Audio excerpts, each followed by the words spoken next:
Been thinking a lot about the concept that we are just mere humans. And the Bible makes a lot of reference to the idea that why would you judge someone? What sense does it make? You're just a mere human. And I think this is the battle of our time. That we will be told that we're informed. They want us to think that we're informed, even though they know that we're not. Because they want to incite that arrogance, they want to incite that narcissism, they want to incite the ego. And I think we have to fight back against that. There's nothing wrong with accepting that we're mere humans. And I think it's extremely empowering, because whoever you're talking to is going to be a mere human as well. And I think that it's debilitating for us to try to engage on the same level, attitudinally, the same level as they do, where they pretend to know and we pretend to know. And I think that spiritually, that's a kind of a spiritual psyop. And I think that if we can be humble, it will be disarming to them, because they don't know either. So if one of you can say, look, I remember I was with someone once, talking to, it was a friend, about Brexit, and he said about the economic impacts, and I said, I don't know. I said, I don't understand economics. And the look on his face, it was just completely disarming. He doesn't either. But he's so used to pretending to argue, pretending that he knows, to someone else that's pretending that they know. When I said I didn't know anything about economics, and I had no idea about the economic impact of Brexit, didn't really know what to do. I'll never forget the look on his face. So I think that's what I think they would be absolutely horrified if everyone woke up tomorrow morning and said, you know what, first principles thinking, come to think of it, how do I know all the things I told myself I know? Come to think of it, how do you know all the things you claim that you know? I think that would be extremely disarming for them. And you can try it just in your daily life. You know, how do we know what's going on? How do we, because someone said so, an expert has said, you know, it's so suspicious. You know, if someone said, knocks on your door and says, try this burger, and you don't know who they are, and you say, no, thanks. And they say, oh, but an expert said it's really good. That would make it even more suspicious. Like their use of language is so hyper suspicious. And I don't know, there seems to be a lack of discernment on the part of so many people, and it's clearly just the way it is. For some people, something is suspicious, and for others, it's trustworthy. That's quite the difference. So, I think that this is a spiritual situation that we're in. I don't think politics matters. I don't know. I look at people from the outside arguing about politics, and I think, my brother, none of us know any of these things. They've got you in this situation where we're all arguing about things that they are fully aware that we don't know what we're talking about. And they get us to argue about it anyway, which is so sadistic. Can you imagine if you did that with children, if you had kids and they were arguing about stuff that they didn't know anything and understand anything of? This is what our intel agencies are doing to us. They're pumping us full of counter information, one group this, the other group that, knowing perfectly well that we have no clue what's actually happening, that we have no clue that neither side of the information is true, that knowing perfectly well that what that's going to do is tap into our egos, make us judgmental, create hatred towards anyone who thinks differently to us.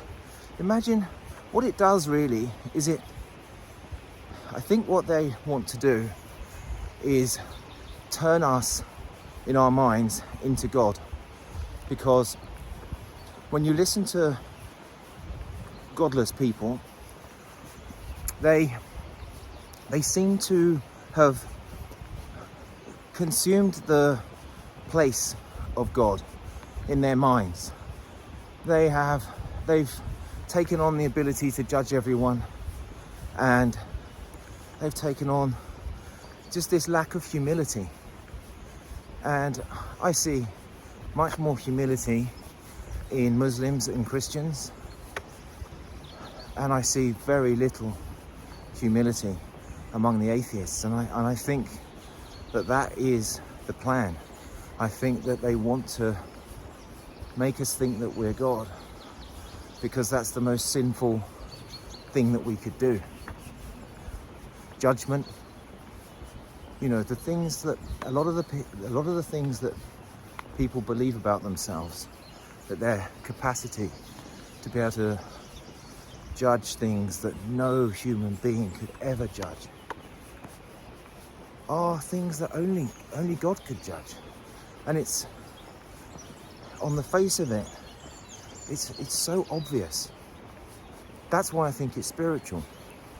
Because imagine if an alien, you're talking to an alien from a different planet, and you started telling him that you knew all about economic impacts and all the history, all the wars, who started what, when everything started.